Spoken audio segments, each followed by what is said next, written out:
bienvenue dans ce nouvel épisode de Walk With Me. Aujourd'hui, on va discuter d'un thème qui est le mensonge, l'honnêteté, la franchise, et surtout comment on fait pour garder son honnêteté et sa franchise quand on est dans des situations difficiles, qu'on a des syndromes de l'imposteur, ou qu'on a l'impression que le mensonge pourrait être une échappatoire dans la situation dans laquelle on se trouve. Avant toute chose, je me présente.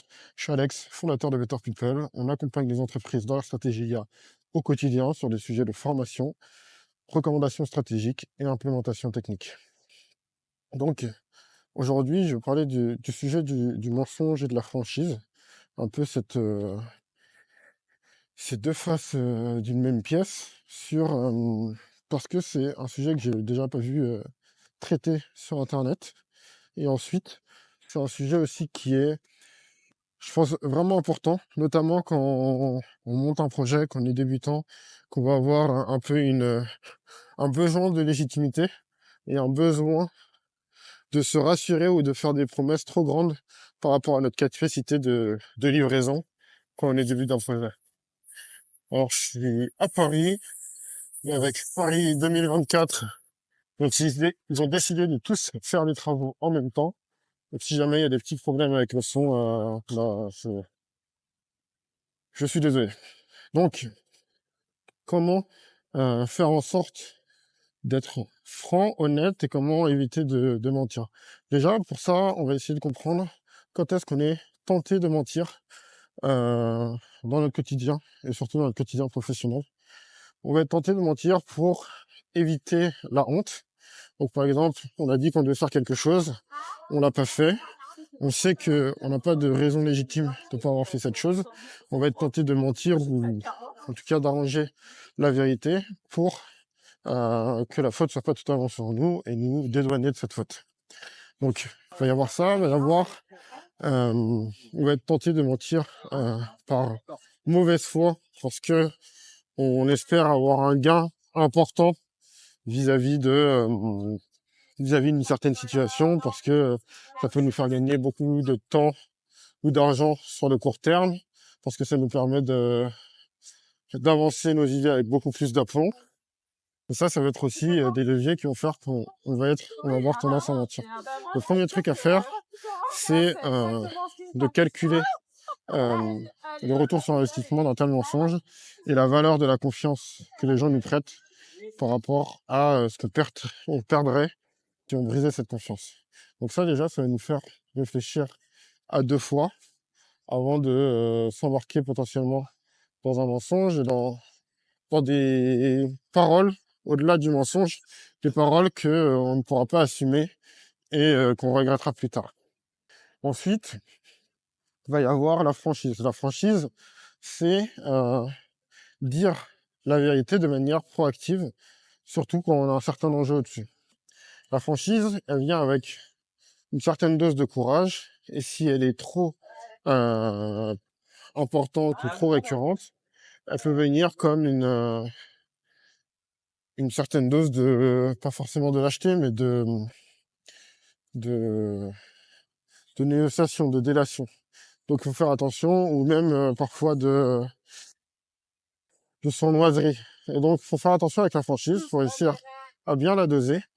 Mais quand elle est vue comme du courage de la part de certaines personnes d'aborder les sujets sensibles que personne ne veut aborder, comme quelqu'un qui prend ses responsabilités quand il faut les prendre, ça va être une vertu hyper importante et très difficile à copier dans le business. Parce que la plupart du temps, les gens ne sont pas énormément courageux, ils sont plutôt à préserver leurs intérêts, et du coup, cette franchise, si elle est faite avec bienveillance, sera un vrai levier. Maintenant, on a la franchise, on a les deux opposés, on va essayer de comprendre comment on peut se sortir d'une situation où on aurait été tenté de mentir avec de la franchise. Entre les deux, on a un monde où on peut se battre autour de l'attention. C'est-à-dire que si vous avez une faute et un problème, votre objectif, c'est pas de faire en sorte de pas parler du problème ou de mentir pour faire disparaître le problème, Votre objectif, ça va être de travailler sur l'attention des gens pour que la faute soit vue, potentiellement, mais par contre que leur attention soit focalisée sur autre chose. Et donc c'est comme un tour de magie.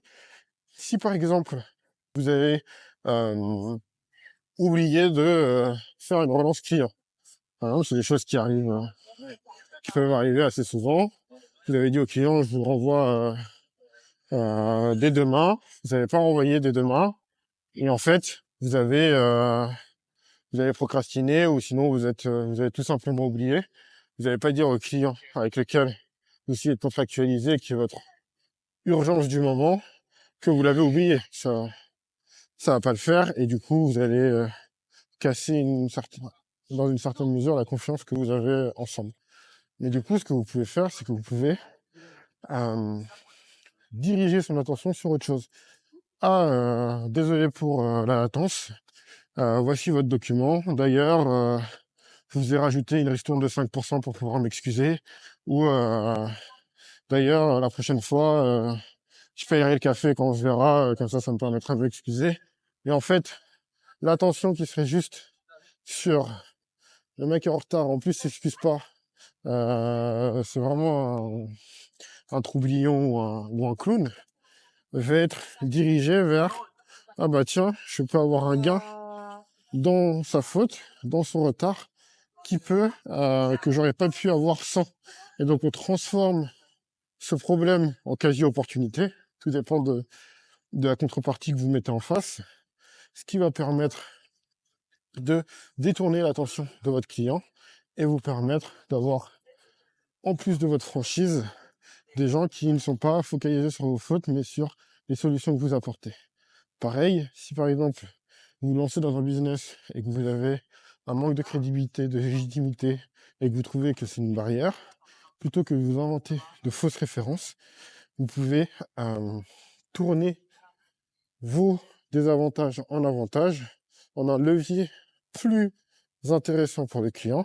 Ah bah oui, c'est vrai qu'on n'a pas beaucoup de références. Bam, un peu de franchise. Par contre, nous, on n'a pas beaucoup de clients, mais nos clients, ils sont beaucoup plus importants. Plutôt que d'aller dans une grosse boîte avec une grosse réputation où sur vos budgets, ils seront plus chers et en plus vous serez un petit client pour eux, donc ils vont vous mettre les juniors ou les stagiaires sur votre dossier. Chez nous, vous allez avoir des seniors, vous allez avoir les fondateurs qui vont vous aider et vous accompagner dans votre projet pour le prix auquel les autres facturent les seniors. Et en plus, vous serez jamais dépriorisé par rapport à notre client parce que nos premiers clients sont vraiment hyper importants pour nous.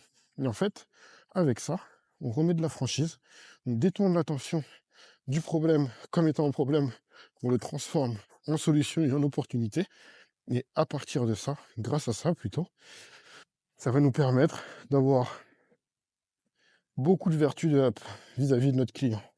Et en fait, la morale de tout ça, en tout cas la conclusion, c'est peut-être un peu emporté de dire une morale, c'est que en étant franc, en choisissant bien vos forces et vos inconvénients, en travaillant la situation pour reconnaître d'abord ses manquements et ensuite orienter vers de la valeur, vous allez réussir à faire de vos problèmes une force et ensuite de réduire le mensonge que vous allez avoir au quotidien.